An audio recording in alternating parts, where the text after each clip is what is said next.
exciting episode of the Computer Doctor Show Mobile Edition. I am on my way home. This is my afternoon drive. So I thought I would talk to you a little bit about a scam that happens sometimes. If you were to go through your spam filter or your spam folder of your email, you may run across some emails from people that claim that they have hacked your system, your computer, and they may even be describing things that they have observed you doing through your webcam. Now, many people know that webcams can be hacked, and there's all kinds of ways that can be done. But this particular scam that I was privy to earlier today was a gentleman who's going to stay anonymous. He visits inappropriate websites. Just use your imagination, and he sees this email in his spam folder from a person that says, "I was watching you when you were doing that, and I saw you, and I recorded your actions, and if you don't send me $200 right now, I'm going to send the video that I took of you to everyone in your email contact list." Now, this is just a threat, when in actuality they haven't seen anything, they haven't done anything, they have not hacked the webcam. This guy didn't even have a webcam on his system, but he's getting these emails from someone saying that he hacked the webcam and he was watching him while he was on one of these websites. So he calls me and I go over there.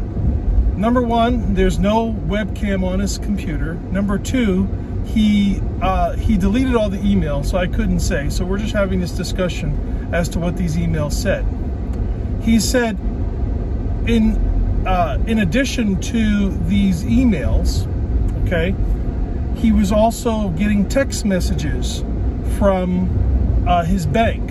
He was getting text messages from him, okay, and in these supposed text messages, he suggested to my customer that he now had control of his email because he's able to go in and delete emails from his system. And the guy says that he even observed an email being deleted. Now, he also said this. He also said that there were text messages that he received that later on were deleted themselves. So, this is what happens. Well, first I'm going to tell you how it happens and why it works and why people do it so much. Obviously, this is just some hacker that is trying to socially hack somebody and trying to convince them that they have already been hacked and that the $200 or whatever amount of money they're asking for, they're going to stop their actions and stop pursuing them and stop hacking them, when in actuality they weren't being hacked in the first place. This is what we call a social hack.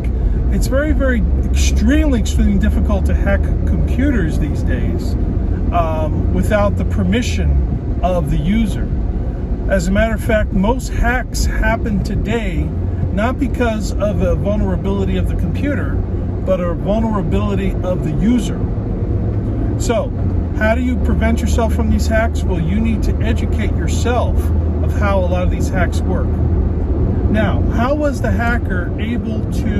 supposed hacker, how was he able to delete emails in somebody else's account? Well, I'll tell you how. He used a feature called UnSend.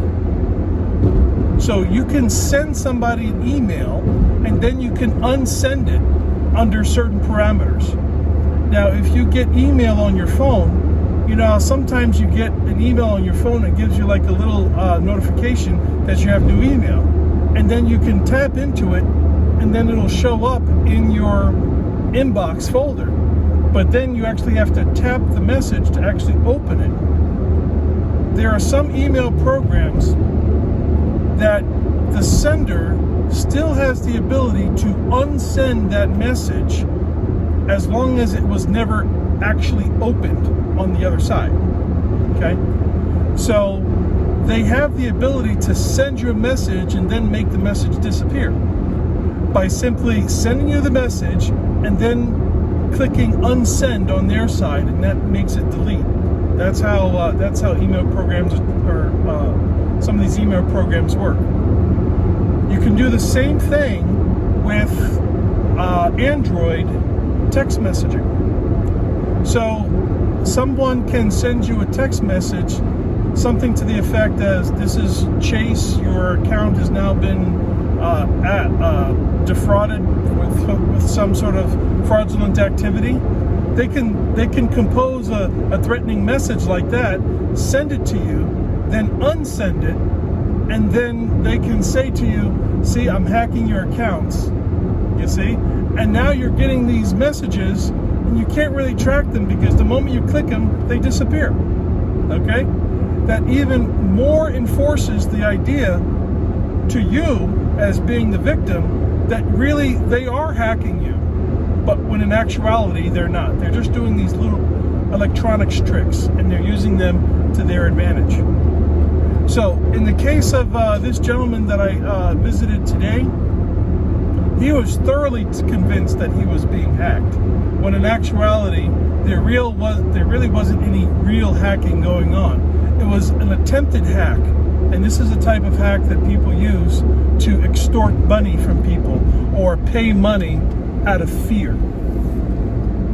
So here's the lesson, and I'm probably going to have different episodes about similar types of hacks, and that is, how do you know if you really have been hacked? Okay, just because your computer has malware or it has spyware, that doesn't mean that you've been hacked. Okay, sometimes there's just garbage on the internet that people just put there to just for whatever reason. Hacking is when you are targeted and someone is actually interacting with you to get a response. If they wanted to hack you, they would have just hacked you. Okay? If they wanted money from you, they would have to reach out to you. If they really did hack his account, they would just go into the account and take the money. There's no reason for him to call them or text him or communicate with him, right? So that's how you know that it really wasn't a real hack, but it was an attempted extortion. Okay? He was, again, my customer, the victim, he was thoroughly convinced that all of this was really a real thing happening. And I had to convince him that it wasn't. Okay? Based on all the information that he gave me. So, how can you protect yourself? Well, obviously you want to stay away from malicious websites. You want to stay away from malicious emails. Never click on a button from an email from someone that you don't know or was expecting anything from. Okay? I generally like to use the rule, if you can get the information somewhere else, go there to get it. For example, we may get a notification from our bank that something happened to our account. Okay, well, let me call the bank and verify that and deal directly with the bank. Do not hit the button inside the email. Okay? It might be a legitimate email, it might be a fake. If it's a fake, it's going to take you to a website that is not the real thing. Okay? And that's how you can protect yourself. Also, know the difference between a hack and an extort. Okay? Someone that's extorting, they're going to try to make you believe that you already have been hacked, and they are going to try to extort you in order for that to be reversed. That is very, very different from what they call ransomware. Ransomware is real, and it is a type of extortion, and it is a type of hack. Okay, so that's for another episode. The other thing that you also want to make sure that you do in order to prevent this from happening to you and from you becoming a victim is to continually educate yourself on internet security.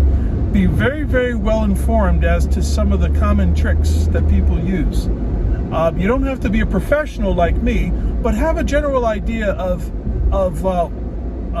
how some of these hacks work, and you're going to save yourself a lot of aggravation and possibly a lot of money. In some cases, some people have even lost their entire identity being stolen by dealing with these crooks. Thank you very much for your time. I hope this information has been helpful. This is Aaron, Computer Doctor Show, Mobile Edition. I will see you next time.